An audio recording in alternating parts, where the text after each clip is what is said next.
तो हेलो मेरे सभी प्यारे साथियों, भावी अध्यापक, आप सभी का हार्दिक स्वागत है इस वीडियो में। इस वीडियो में हम बात करेंगे UP DElEd third semester. UP DElEd third semester के सभी प्रशिक्षुओं का जिन साइंस का यह वीडियो है, इसमें हम पूरा साइंस कवर अप कराएंगे इस वीडियो में। आप सभी लोग इस वीडियो में बने रहेंगे। तो चलिए स्टार्ट करते हैं, देर ना करते हुए। चैनल पर नए, चैनल को लाइक करिएगा, साथ में हाइप भी करिएगा और प्यार सपोर्ट दीजिएगा अपना। तो चलिए देर ना करते हुए स्टार्ट करते हैं।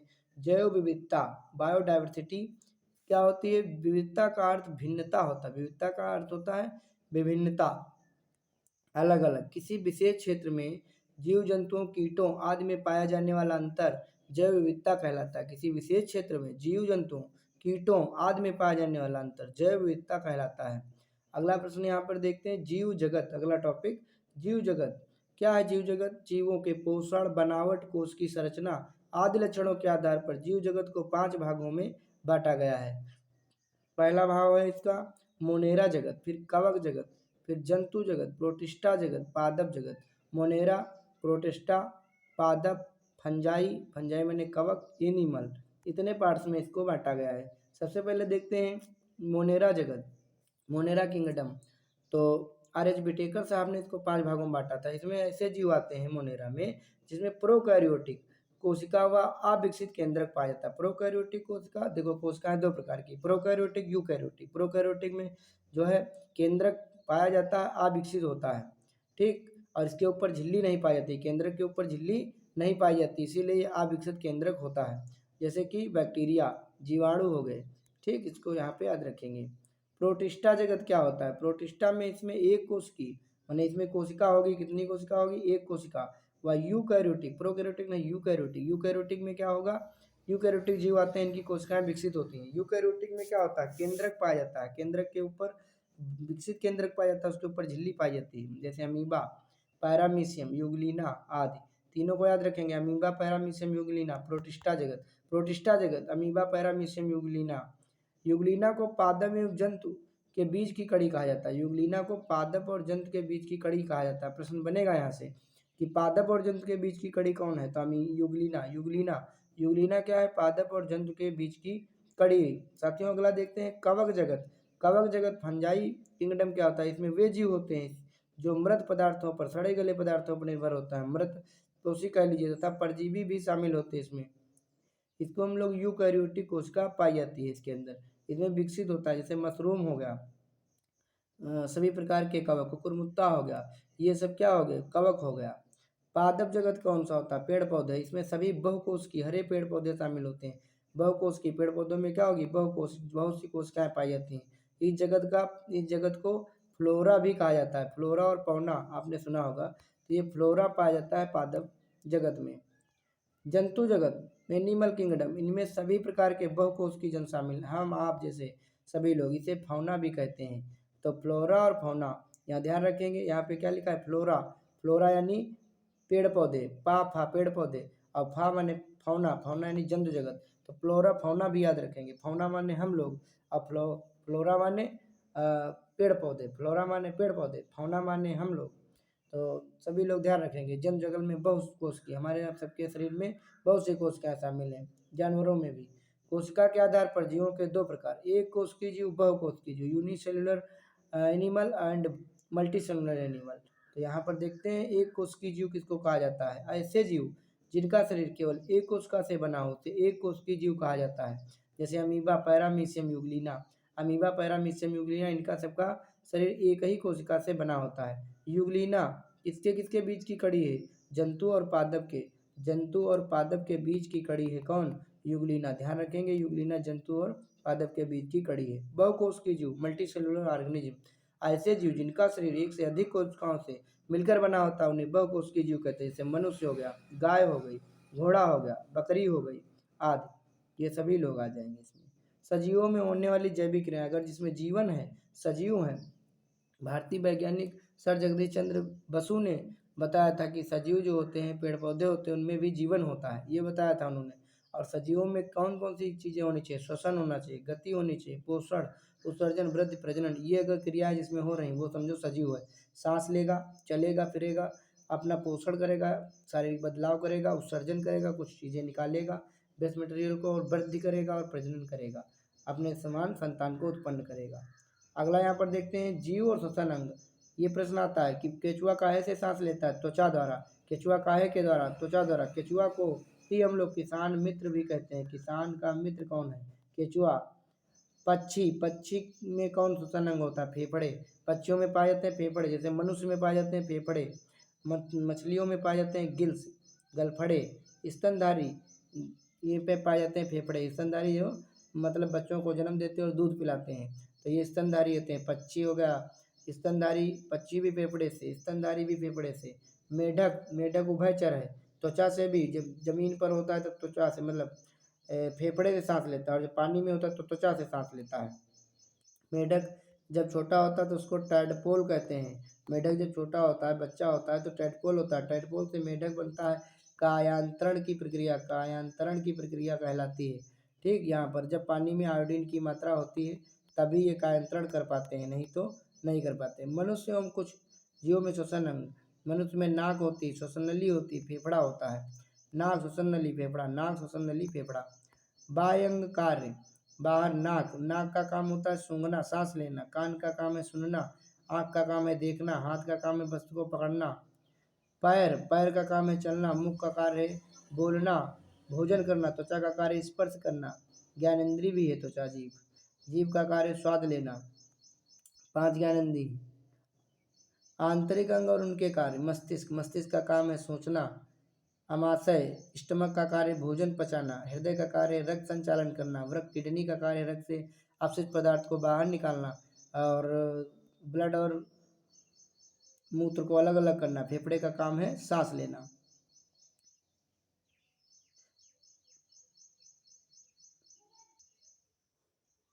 जंतुओं में पाए जाने वाले अंग तंत्र। आर्गन सिस्टम, अंग तंत्र संबंधित अंग। जैसे यहाँ पर आप लोग देख रहे हैं कि कौन सा अंग है और इसका क्या कार्य है। जैसे श्वसन तंत्र, रिस्पिरेटरी सिस्टम, इसका काम है श्वास नली, मतलब इसके अंग कौन से संबंधित? श्वास नली, नाक, फेफड़े आदि। उत्सर्जन तंत्र, स्केटरी सिस्टम, वृक्क हो गया, किडनी हो गई, मूत्राशय हो गया, गॉल ब्लैडर आदि। पाचन तंत्र, डाइजेस्टिव सिस्टम, मुख हो गया, माउथ हो गया, आहार नाल, वकल कैविटी, अमाशय, स्टमक, यकृत, लीवर, ये सब इसके पार्ट हैं। कंकाल तंत्र, कंकाल तंत्र, स्केलेटल सिस्टम, हड्डियां, बोन्स, प्रसंचरण तंत्र, स्पेटरी आर्गन, हृदय हो गया, हार्ट हो गया, रुधिर ब्लड हो गया, रुधिर वाहिकाएं मतलब। तंत्रिका तंत्र, नर्वस सिस्टम, इसका हो जाएगा आपका मस्तिष्क, माइंड, मेरुदंड, स्पाइनल कार्ड, तंत्रिका आदि। यहाँ पर ध्यान देंगे पौधे के भाग। पौधे के भाग देखेंगे, एक होता है मूल तंत्र, एक होता है प्ररोह तंत्र। मूल तंत्र माने नीचे जड़ वाला हिस्सा, भूमिगत भाग, और प्ररोह तंत्र पोह जिसको कहते हैं, ये ऊपर का वायवीय भाग। तो यहाँ पर ध्यान देंगे जड़ में आ जाती हैं 2 प्रकार की जड़ें, मूसला जड़, अपस्थानिक जड़, और वायवीय में तना और पत्ती आएगी। मूसला जड़ और अपस्थानिक जड़, मूसला जड़ और अपस्थानिक जड़। मूल तंत्र, ध्यान देंगे मूल तंत्र पौधे का वह भाग जो भूमि के अंदर पाया जाता है, रूट सिस्टम कहलाता है। जैसे जड़ हो गई, पौधे का वह भाग जो प्रकाश व वायु की अनुपस्थिति में, यानी वहाँ प्रकाश नहीं पहुँचता, वायु नहीं पहुँचती जड़ों में, भूमि के अंदर ही जड़ कहलाता है। भूमि के अंदर का पार्ट जड़ कहलाता है। जड़ में 2 प्रकार, मूसला जड़, अपस्थानिक जड़। मूसड़ा जड़, मूसड़ा जड़ मतलब चना, चने का पौधा होगा उसमें मूसला जड़ होगी, एक जड़ होगी। मटर एक जड़, इमली एक जड़, जिसमें एक जड़ मेन जड़ होती है उसको हम लोग मूसला जड़ कहते हैं, मूसला जड़ कहते हैं। और जो जिनमें कई जड़ें निकली होती हैं उसको हम लोग झकड़ा जड़ या अपस्थानिक जड़ के नाम से जानते हैं। जैसे गेहूँ, बाजरा, मक्का, गन्ना, इनमें सब में कौन सी होती है? झकड़ा जड़ होती है, कई जड़ें होती हैं। जड़ों के कार्य क्या हैं साथियों? जड़ पौधे को स्थिरता प्रदान करती है। जड़ पौधे को स्थिरता प्रदान करती है। जड़ों द्वारा मिट्टी के बहाव को रोका जाता है। जड़ों द्वारा पौधों के लिए आवश्यक खनिज व जल पूर्ति की जाती है। अगला देखते हैं प्ररोह तंत्र, जो ऊपर का भाग होता है, पौधे का वह भाग जो भूमि से ऊपर पाया जाता है, प्ररोह तंत्र कहलाते हैं। जैसे तना, पत्ती, पुष्प, तना, पत्ती, पुष्प। आगे ध्यान देंगे, यहाँ पर तना, पौधे का वह भाग जो भूमि के से ऊपर वृद्धि करता है, तना कहलाता है। तना का स्टेम, स्टेम माने जो भूमि से ऊपर निकलता है उसी को हम लोग तना कहते हैं। तना के कार्य क्या है? तना पौधे को स्थायित्व प्रदान करता है, यानी एक जगह स्थिर रखता है। आदि में इतनी जल्दी से उसको टूटने नहीं देता। तना शाखाओं को फैलाता है। तना ही पेड़ पौधे को बड़ा करता है और फैलाता है। तना द्वारा आवश्यक खनिज व जल पौधे के सभी भागों में पहुंचाया जाता है। कुछ भूमिगत तने भोजन को संग्रहित करते हैं। जो भूमि के अंदर तने होते हैं वो भोजन को इकट्ठा भी कर लेते हैं। पत्ती देखते हैं क्या होता है। पौधे का चपटा व हरे रंग का एक भाग जिसमें पर्णहरिम पाया जाता है, पत्ती कहती। पर्णहरिम माने क्लोरोफिल जिसमें पाया जाता है। मैग्नीशियम धातु की प्रधानता होती है। पत्तियों में रंध्र पाए जाते हैं। रंध्र पत्तियों की सतह पर छोटे छोटे रंध्र पाया जाता है, जिनको छिद्र पाए जाते हैं, जिनको हम लोग स्टोमेटा या रंध्र कहते हैं। पौधे श्वसन की क्रिया इन्हीं छिद्रों के द्वारा करते हैं। वाष्पोत्सर्जन भी इन्हीं के कारण करते हैं। पर्णहरिम यानी क्लोरोफिल व सूर्य के प्रकाश की उपस्थिति में पौधे अपना भोजन बनाते हैं। पत्ती के कार्य। पत्तियों द्वारा श्वसन की क्रिया की जाती है। पत्तियों द्वारा भोजन बनाया जाता है। पत्तियों द्वारा वाष्पोत्सर्जन की क्रिया की जाती है। तो ये सब ध्यान रखेंगे। पत्तियों द्वारा ही भोजन बनता है, पत्तियों द्वारा सांस लिया जाता है, पत्तियों द्वारा वाष्पोत्सर्जन होता है। अब हम लोग पुष्प देखते हैं। पुष्प का क्या कार्य है। पौधे का सबसे आकर्षक व सुगंधित रंगीन भाग पुष्प कहलाता है, जो जनन अंग के रूप में विकसित होता है। ध्यान देंगे, पौधे का सबसे आकर्षित व सुगंधित रंगीन भाग पुष्प कहलाता है। जो कैसे होते हैं पेड़ पौधे, जैसे कुछ होते हैं जैसे कि ड्रांसेरा और नेफंथीज, जो मतलब कीटों को खा जाते हैं, कीटभक्षी पौधे होते हैं। उनमें क्या होता है, वो आकर्षित करते हैं कीटों को। सुगंधित रंगीन भाग पुष्प जो होता है वो आकर्षित करता है, फिर कीट उसमें चिपक जाता है, फिर उसको खा जाता है, जो जनन अंग के रूप में विकसित होता है। पुष्प भी बाद में जनन अंग के रूप में यहाँ पर विकसित होता है। चलिए आगे देखते हैं, यहाँ पर चित्र भी देख लेते हैं। एक सेकेंड।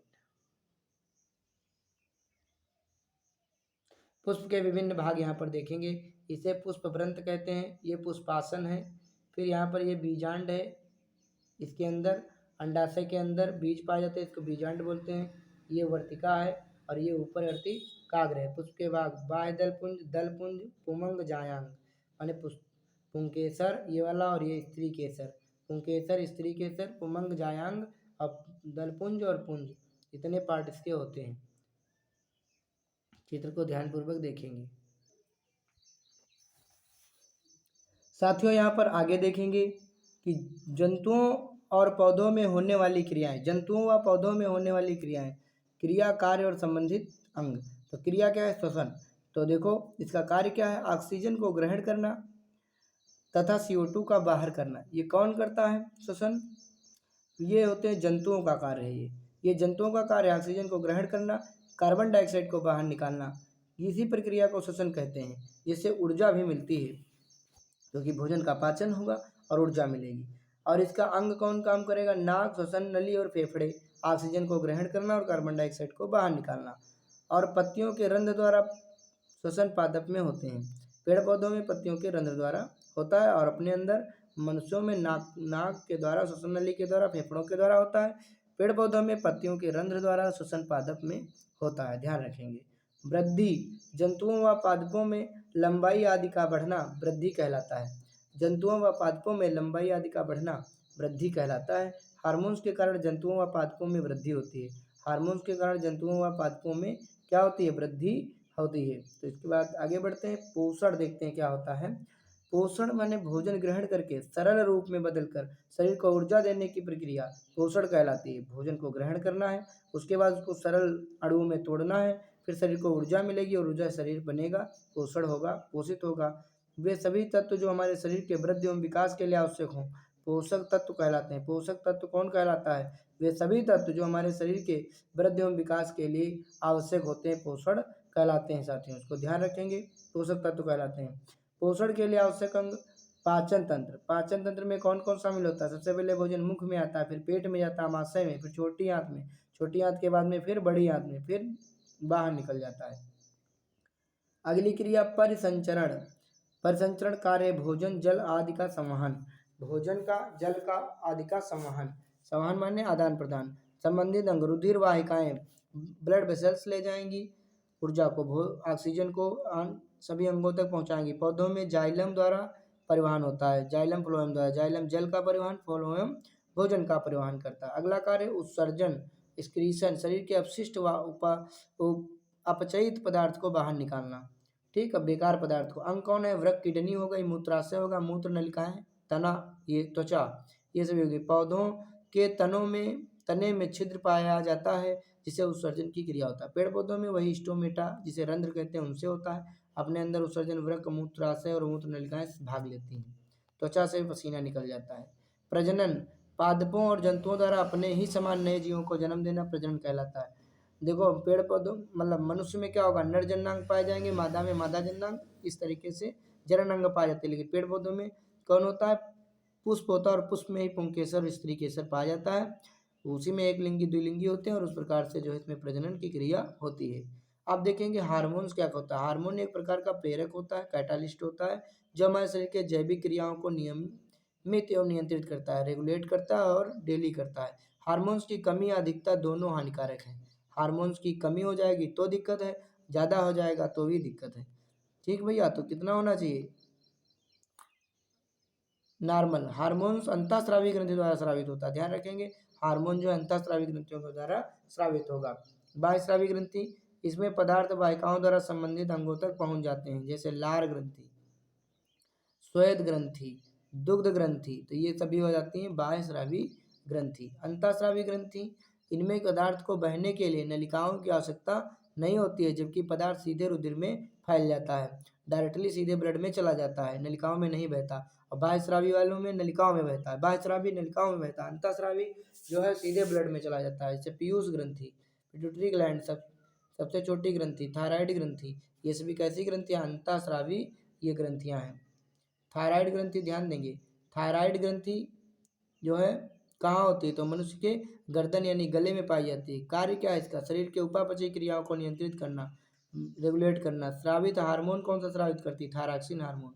अगर आयोडीन की कमी हो जाएगी साथियों तो ये हार्मोन स्रावित नहीं होगा, जिससे घेंघा गलगंड नामक रोग हो जाएगा। पीयूष ग्रंथि, जिसको पिट्यूटरी ग्रंथि, मास्टर ग्रंथि के नाम से भी जानते हैं, मस्तिष्क में पाई जाती है और ये हार्मोन का श्रावण करती है। इसको मास्टर ग्रंथि इसलिए कहते हैं, ये जो है कई प्रकार के हार्मोन स्रावित करती है जो सभी पर नियंत्रण रखता है। एटी जैसे एटीएच, जीटीएच, ठीक, और एसटीएच, इस तरीके से हार्मोन स्रावित होते हैं। एसटीएच, एटीएच, जीटीएच, एलटीएच, ये सभी हार्मोन, एसटीएच, एलटीएच, जीटीएच, ठीक, ये सब हार्मोन जो है स्रावित करती है पीयूष ग्रंथि। इसके आगे देखते हैं साथियों, इसके आगे ध्यान देंगे, जो है 13 प्रकार के हार्मोन जो है पीयूष ग्रंथि स्रावित करती है। पहला हो गया वृद्धि हार्मोन, जिसको जीएच कहते हैं, जीएच के नाम से जानते हैं। इस हार्मोन से शरीर की उचित वृद्धि होती है। इस हार्मोन के कारण शरीर की उचित वृद्धि होती है, जिसमें वृद्धि नहीं होती समझो उसमें जो है पीयूष ग्रंथि अच्छे से कार्य नहीं कर रही है। इसी की कमी से व्यक्ति बौना हो जाता है, ड्राफ हो जाता है, बौना हो जाता है। इसकी अधिकता से व्यक्ति अधिक लंबा हो जाता है, महाकायता शरीर उसका हो जाता है। फॉलिकल उत्तेजक हार्मोन, फॉलिकल उत्तेजक हार्मोन, ये जो है इस हार्मोन से पुरुषों में जनन क्षमता में वृद्धि होती है। इसकी कमी से जनन क्षमता में कमी आती है यानी प्रभावित होता है। एलटीएच, लैक्टोजेनिक टेस्ट हार्मोन जो है ये क्या करता है, शिशुओं के लिए दुग्ध स्राव का कार्य करता है, महिलाओं में दुग्ध स्राव का कार्य करता है। एलटीएच की मात्रा पुरुषों में पाई जाती है लेकिन कम होती है, महिलाओं में ज़्यादा। अग्नाशय ग्रंथि ग्रहणी के पास होती है, डिओडेनम के पास होती है, छोटी आंत का भाग है डिओडेनम। यहाँ हार्मोन कौन सा हार्मोन स्रावित करता है, देखिए अल्फा, बीटा और गामा। अग्नाशय ग्रंथि में 3 ग्रंथियाँ पाई जाती हैं, अल्फा, बीटा और डेल्टा या गामा कह लीजिए। तो यहाँ पर बीटा सेल के कारण इंसुलिन हार्मोन का स्रावण होता है। अल्फा के कारण ग्लूकागान जो रुधिर में शर्करा की मात्रा को बढ़ाता है, वही बीटा में इंसुलिन जो रुधिर में शर्करा की मात्रा को मतलब नियमित करता है, कम करता है। कार्य क्या है इसका, रुधिर शर्करा का नियमन करना, रुधिर शर्करा का, डायबिटीज का यहाँ पर निर्मित करना, डायबिटीज ना होने पाए इसके लिए। जनन ग्रंथि, जो जनन क्षमता में सहायक ग्रंथि को जनन ग्रंथि कहते हैं। जो जनन ग्रंथि का मतलब जो जनन क्षमता में वृद्धि करे, सहायता करे, उसको जनन ग्रंथि कहते हैं। जैसे एस्ट्रोजन, एस्ट्रोजन या महिलाओं के रज चक्र को नियमित करता है, यानी जिसको हम लोग मासिक धर्म कहते हैं, एमसी मंथली साइकिल कहते हैं इसको, उसी को एस्ट्रोजन जो हार्मोन होता है महिलाओं में पाया जाता है या पुरुषों में नहीं पाया जाता है। एस्ट्रोजन और प्रोजेस्टेरॉन ये दोनों महिलाओं में पाए जाते हैं और ये रज चक्र को नियमित करता है। प्रोजेस्टेरॉन प्रोजेस्टेरॉन भी महिलाओं में पाया जाता है, इसे गर्भ हार्मोन भी कहते हैं। इसका मुख्य कार्य गर्भाशय को गर्भ के लिए तैयार करना होता है। गर्भाशय गर्भ के लिए तैयार किया जाता है। देखिए ध्यान देंगे, जैसे ही यहाँ से अंडाशय से अंडाणु बनकर यहाँ आता है नलिकाओं में, अगर ये निषेचित नहीं होता है, लेकिन गर्भाशय तो क्या करता है, अपनी दीवारें उस तरीके से बना रखता है, जगह बना लेता है शिशु को आने के लिए। लेकिन यहाँ पे जब अंडा निषेचित नहीं हो पाता तो वही अंडा यहाँ पे जो है आ जाता है ऐसे ही बिना निषेचित हुए, और वो फिर नष्ट हो जाता है, और उसके बाद में दीवारें भी ये टूट जाती हैं और गर्भ भी मतलब गर्भ की जो दीवारें हैं वो टूट जाती हैं और ब्लड के रूप में बाहर आ जाती हैं। तो ध्यान रखेंगे प्रोजेस्टेरॉन। टेस्टोस्टेरोन साथियों, इसी को एंड्रोजन के नाम से भी जानते हैं। एंड्रोजन का इसी का नाम है और ये पुरुषों में पाया जाता है। एंड्रोजन और टेस्टोस्टेरोन, एंड्रोजन टेस्टोस्टेरोन एक ही चीज़ है, यह पुरुषों में पाया जाता है और इसे द्वितीयक लैंगिक लक्षणों को विकसित करता है, सेकेंडरी लैंगिक लक्षणों को नियमित करता है। पादप हार्मोन, वे हार्मोन जो पादपों में वृद्धि एवं विकास के लिए सहायक होते हैं पादप हार्मोन्स कहलाते हैं। एक जटिल कार्बनिक पदार्थ होता है। जैसे पादपों में कौन कौन से पाए जाते हैं, auxin, gibberellin, cytokinin. Auxin, cytokinin, gibberellin, तो इसको याद रखेंगे, ऑक्सिन, साइटोकाइनिन, जिबरेलिन। ऑक्सिन क्या करता है, जिबरेलिन क्या करता है, पेड़ पौधों की वृद्धि को रोकता है। एब्सिसिक एसिड भी होता है, एब्सिसिक अम्ल भी होता है, या भी पेड़ पौधों में पाया जाता है, यह भी वृद्धि को रोकता है। लेकिन साइटोकाइनिन जो है शाखाओं में पेड़ पौधे को शाखाओं में विभाजित करता है। ऑक्सीजन वृद्धि के लिए उत्तरदायी होता है। ऐच्छिक क्रियाएं कौन सी होती हैं, वे क्रियाएं जो मानव के इच्छानुसार की जाती है ऐच्छिक क्रियाएं कहलाती है। जैसे पढ़ना, लिखना, चलना फिरना, टहलना, रील देखना, ये सब ऐच्छिक क्रियाएं होती हैं। अनैच्छिक क्रियाएं, इनवॉलंटरियल जो है एक्शंस, वे क्रियाएं जो हमारी इच्छा से ना होकर ना हो, अनैच्छिक क्रिया कहलाती है। जैसे हृदय का धड़कना, हार्ट बीट, ये हमारे उसमें नहीं है कि भाई चलो 2 मिनट सहता लो। सांस लेना भी हमारे बस में नहीं है। भोजन पाचन करना, हम चाहें कि भाई भोजन जाओ पच जाओ, नहीं पचेगा। अपशिष्ट पदार्थों का निर्माण करना भी हमारे बस की बात नहीं है। प्रचलन अंग किसको कहते हैं, जिन अंगों के द्वारा जीव जंतु एक स्थान से दूसरे स्थान तक जा सकते हैं उस अंग को प्रचलन अंग कहते हैं। जैसे पैर हो गया, पंख हो गया, पंख से पक्षी उड़कर जाते हैं, पैरों से हम लोग चलकर जाते हैं, इसे प्रचलन अंग कहते हैं। प्रजनन, रिप्रोडक्शन, अपने ही समान नए जीवों को जन्म देने की प्रक्रिया प्रजनन कहलाती है। मादा जननांग में प्रजनन में कौन कौन होता है, अंडाशय, और नर जननांग में कौन भाग लेता है, वृषण। वृषण शुक्राणुओं का निर्माण करता है, अंडाशय अंडाणुओं का निर्माण करता है। वृषण शुक्राणुओं का निर्माण करता है, अंडाशय अंडाणुओं का निर्माण करता है। केंचुए के एक ही शरीर में नर व मादा दोनों जननांग पाए जाते हैं, इसलिए केंचुआ को द्विलिंगी कहा जाता है। द्विलिंगी कहा जाता है क्योंकि केंचुए में नर और मादा दोनों पार्ट पाए जाते हैं, लाल केंचुए में, ध्यान रखेंगे।